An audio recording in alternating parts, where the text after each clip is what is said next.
સર્વ અવતારી ઈષ્ટદેવ ભગવાન શ્રી સ્વામિનારાયણ નિજ મંદિરમાં વિરાજમાન શ્રી ઘનશ્યામ મહારાજ, હરિકૃષ્ણ મહારાજ, શ્રી ગોપીનાથજી મહારાજ, લક્ષ્મીનારાયણ દેવાદિક દેવોના પાવન સાનિધ્યમાં મંદિરના છઠ્ઠા વાર્ષિક પાટોત્સવ પ્રસંગે આયોજિત ત્રિદિનાત્મક સૂર્યપુરે શ્રી હરિલીલાની કથાનું આયોજન અને એના વક્તાપદે અને ખાસ કરીને મંદિરને વિશે તમામ સત્સંગીઓનું જે પોષણ કરી રહ્યા છે એવા વક્તા મહોદય સદગુરુ ધ્યાની સ્વામીજીના કૃપાપાત્ર સ્વામી શ્રી ન્યાલકર્ણદાસજી સ્વામી, એમના મંડળના બીજા વિદ્વાન શાસ્ત્રી સ્વામી શ્રી સત્સંગભૂષણદાસજી સ્વામી ખાસ ઉપસ્થિત છે. સાથોસાથ શ્રી ધર્મરક્ષક સ્વામી, નિર્ભય સ્વામી, ભક્તવત્સલ સ્વામી આદિ સંતો પણ પધાર્યા છે.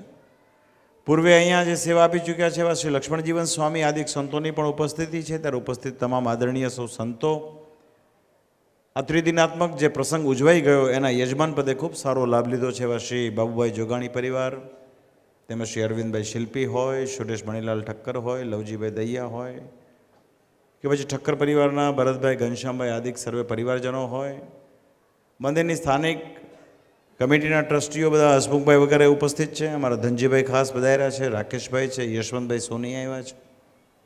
તો ઘણા બધા ભક્તોની ઉપસ્થિતિ છે. ત્યારે ઉપસ્થિત આપ સર્વે ભક્તો, અમારા ભાનુભાઈ, મગનભાઈ વગેરે સર્વને અમારા ભાવથી જય સ્વામિનારાયણ. આ મંદિરો નિર્માણ પાછળ ભગવાન શ્રી હરિનો દિવ્ય મત કે મોટા મોટા મંદિરનું નિર્માણ એટલા માટે કરાવીએ છીએ કે જેથી કરીને એમાં કાયમી ઉપાસના ટકી રહે. કદાચ ત્યાગ ઓછો હશે તો પણ ઉપાસના ટકી રહેશે એવા દિવ્ય હેતુથી મહારાજે મંદિરોના નિર્માણ કરાવ્યા.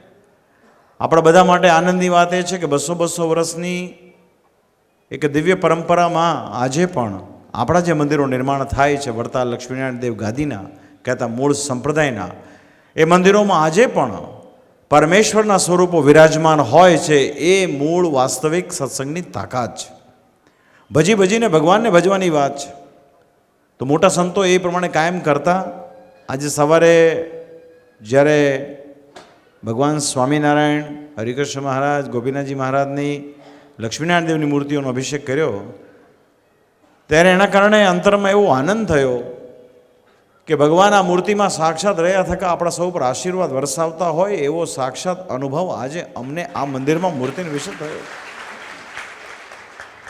તો વાલા ભક્તજનો, આપણે બહુ ભાગ્યશાળી છીએ કે આપણે એ પ્રમાણે સત્સંગમાં આશ્ચર્યા છીએ. તો આજે ખરેખર શુભકામના આપવાનો, આશીર્વચન આપવાનો દિવસ સૌ સંતોએ પોતાના હૃદયની ભાવના વ્યક્ત કરી છે. આપણા વક્તા મહોદયે પણ આ સુરતના મંદિરનો ઇતિહાસ, પૂર્વનો ઇતિહાસ, શ્રીજી મહારાજ સમકાલીન સમયમાં સૂર્યપુરમાં જે શ્રીહરિએ લીલા કરી હોય એની અદ્ભુત શોધીને કથા આપ સૌને સંભળાવી છે. અહીંયા સત્સંગભૂષણ સ્વામી ખાસ ઉપસ્થિત રહ્યા છે. એમણે પણ બહુ સરસ આપ સૌને વાત કરી, એવી આશા વ્યક્ત કરી કે મંડળમાં કાયમ સુખ શાંતિ રહે. આ સત્સંગ સમજણ અને વિવેક બે વસ્તુ પર ટકેલો છે. આ બે વાના જેણે કેળવેલા હોય ને એને સત્સંગમાં ક્યારેય વિઘ્ન નથી. આ સમગ્ર સૃષ્ટિના કરતા કરતા એકમાત્ર મારા ઈષ્ટદેવ શ્રી હરિ છે એવું દ્રઢપણે જે માને છે એને ક્યારેય વિઘ્ન આવતો નથી. બાકી લૌકિકતાની દ્રષ્ટિએ ગાડી એ જ સારામાં સારી ચાલે કે જેના 100 એબ્સોર્બર સારામાં સારા હોય, તો એની અંદર બેઠનારને બહુ આનંદ આવે. એમ કોઈ પણ મંડળ હોય કે કોઈ ગાદીપતિ હોય ને, એણે ખમી ખાવાની નીતિ અપનાવવી, જો એવું અપનાવે ને તો સમગ્ર સત્સંગને ખૂબ આનંદ ને સુખ થાય, એમાં કોઈ શંકાની વાત. એટલે શાસ્ત્રીજી, તમે મોટા સ્થાને બિરાજમાન છો તો મારી હૃદયથી ભલામણ છે કે આપ સર્વને સમાવેશ કરી સૌનો આવકાર કરશો. નિશ્ચય મંડળમાં ખૂબ સારા કાર્યો થશે એ મને પૂરેપૂરી શ્રદ્ધા છે. તો આજના દિવસે હું શુભકામના પાઠવું છું. આપણા જેટલા પણ યજમાન હોય છે બહુ સદલક્ષ્મીનો સદવ્યય કર્યો છે. તમે બધાએ સંતોની માર્ગદર્શન પ્રમાણે ખૂબ સારી સેવા કરી છે, માટે ખૂબ ખૂબ તમને અમારા રૂડા ધન્યવાદ છે.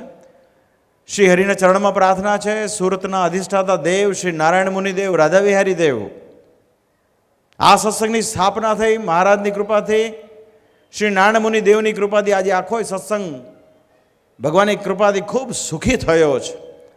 તો એમના ચરણમાં પણ અમારી પ્રાર્થના, એમની કૃપા દ્રષ્ટિ કાયમ સુરતના તમામ ભક્તોની ઉપર રહે.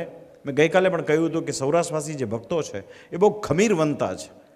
એમને બીજાની મદદ કરવાની બહુ ઉત્તમ ભાવના એનામાં રહેલી છે. તો એ ભાવના દિન પ્રતિદિન વિશેષપણે દ્રઢ થાય, સર્વ પ્રકારે ભક્તો ખૂબ સુખી થાય, જેથી કરીને સત્સંગ અને સમાજનું સર્વ પ્રકારે હિત થાય એવી અમારી ભગવાન શ્રી હરિના ચરણમાં પ્રાર્થના છે.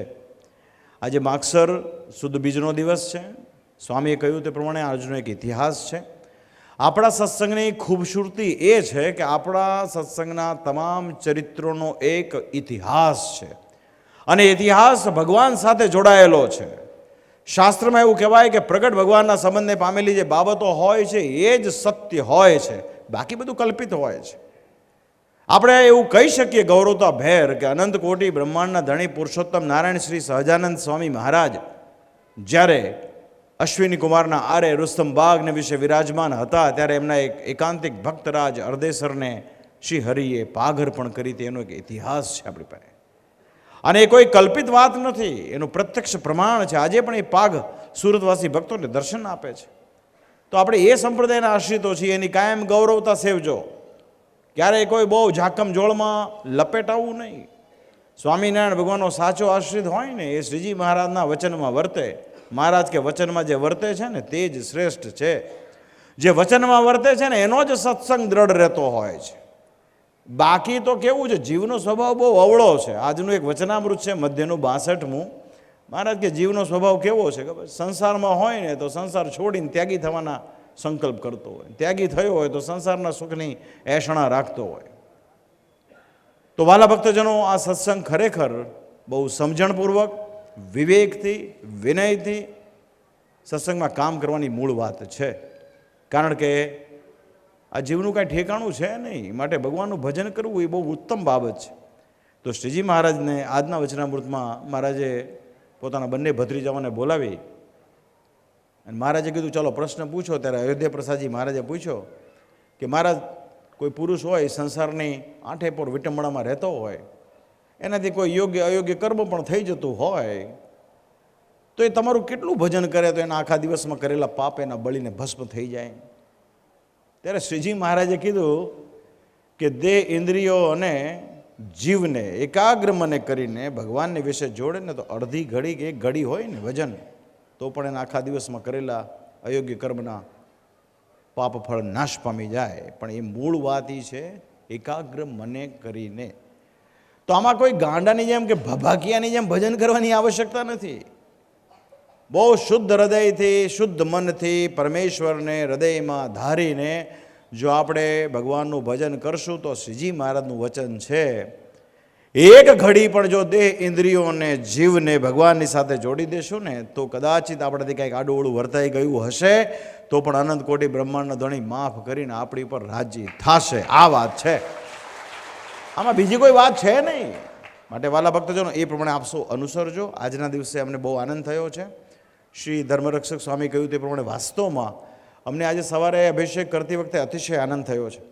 અમારો લગભગ ખેસનો છેડો 3 થી 4 વખત તો ગોપીનાથજી મહારાજે ઝાલી રાખ્યો છે. અમને એમ થયું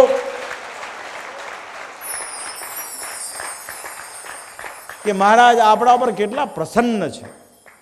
તો વાલા ભક્તજનો, શ્રી હરિ જે મંદિરોને વિશે મૂર્તિઓ સ્થાપિત કરી છે એવા શ્રી લક્ષ્મીનારાયણ દેવ હોય, એ ગઢપુરપતિ શ્રી ગોપીનાથજી મહારાજ હોય, કે ધોલેરાવાસી શ્રી મદન મોહનજી મહારાજ હોય, કે સોરઠના ધીંગાધણી શ્રી રાધારમણ દેવ હોય, આ બધા જ સ્વરૂપો ભગવાન સ્વામિનારાયણે અહેતુકી કૃપા કરીને બાથમાં લઈને છાતીમાં અંગૂઠો દબાવી આપણને ગેરંટેડ વચન આપ્યું છે કે આ મૂર્તિઓમાં હું રહ્યો છું, એની કાયમ ગૌરવતા સેવજો, મહારાજ બહુ રાજી થશે.